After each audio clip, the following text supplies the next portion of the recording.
Salam sejahtera, nama saya Suzari Suhimi, saya seorang peguam di Semenanjung. Anda sedang menonton channel Tapau Semua Law, kita celik undang-undang.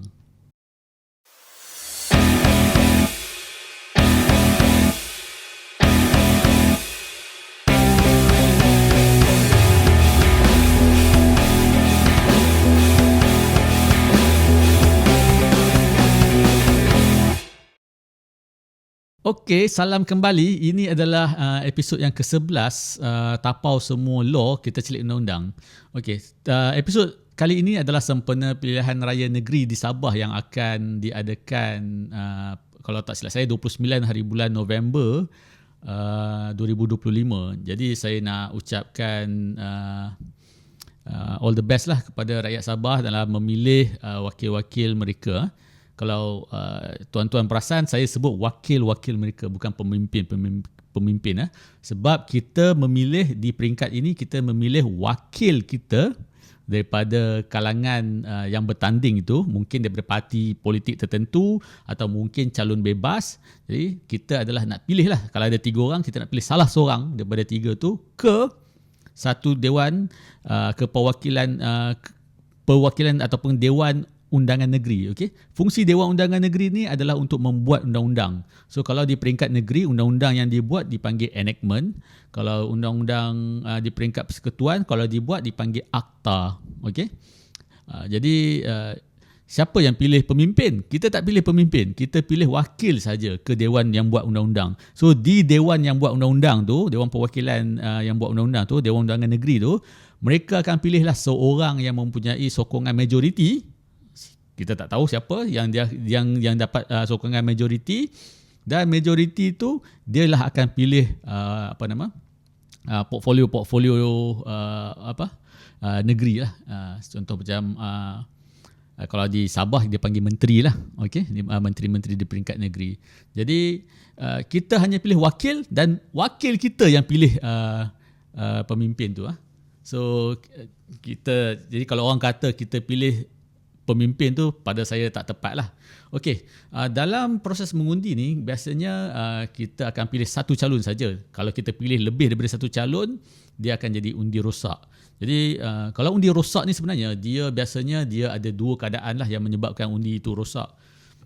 Nombor 1 adalah tersilap. So nak tanda 1 tertanda 2, ataupun terconteng ke, ataupun ada benda yang tak lengkap dalam kertas undi, koyakkan kertas undi, macam-macam isu lah. So itu adalah yang tersilap, bukan koyakkan, terkoyak mungkin.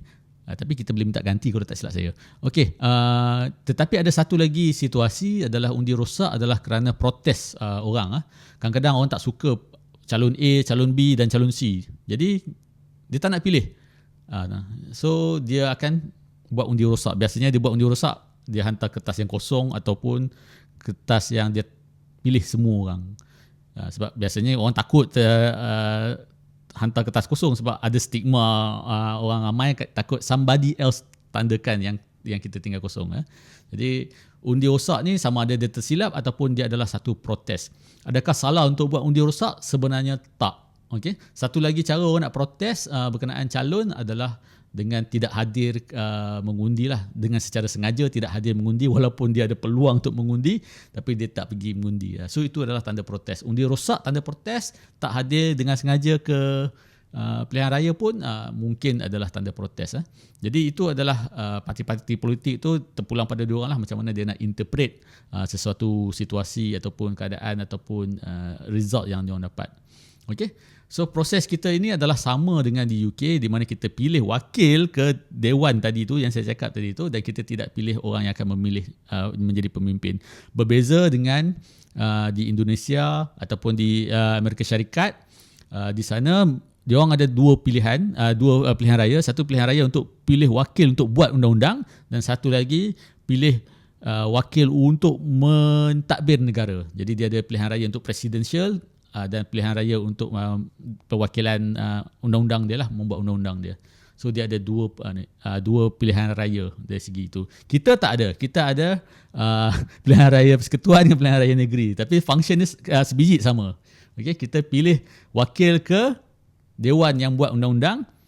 Di kalangan orang yang buat undang-undang tu, dia orang akan pilih orang yang memegang majoriti untuk menjadi pemimpin negeri itu ataupun pemimpin negara. So itu saja untuk kali ini. Saya nak ucapkan sekali lagi tahniahlah advance lah kepada calon-calon yang menang nanti, dan kemenangan anda tu sebenarnya bukanlah satu yang untuk diraikan sangat, tetapi adalah amanah untuk serve rakyat ataupun pengundi di kawasan anda lah. Okey. Semoga kita berjumpa lagi dalam episod yang seterusnya. Saya ada lagi 2 channel di bawah nama Tapau Semua juga, iaitu Tapau Semua Fotografi, iaitu minat saya dalam bidang fotografi, dan juga Tapau Semua Band, minat saya dalam muzik lah. Jadi macam hari ni saya tengah berlatih, hari ni bass. Jadi kalau anda boleh tahan muzik yang dalam hobby level ni, bolehlah menonton. Jadi kalau anda subscribe mana-mana channel saya amat berterima kasih. Tetapi saya tak ada paksaan untuk anda nak subscribe. Nak subscribe boleh, tak nak subscribe boleh, it doesn't matter. Saya buat ini semua untuk suka-suka saja. Okey. Dan kita jumpa lagi di episod akan datang ya. Okey. Selamat.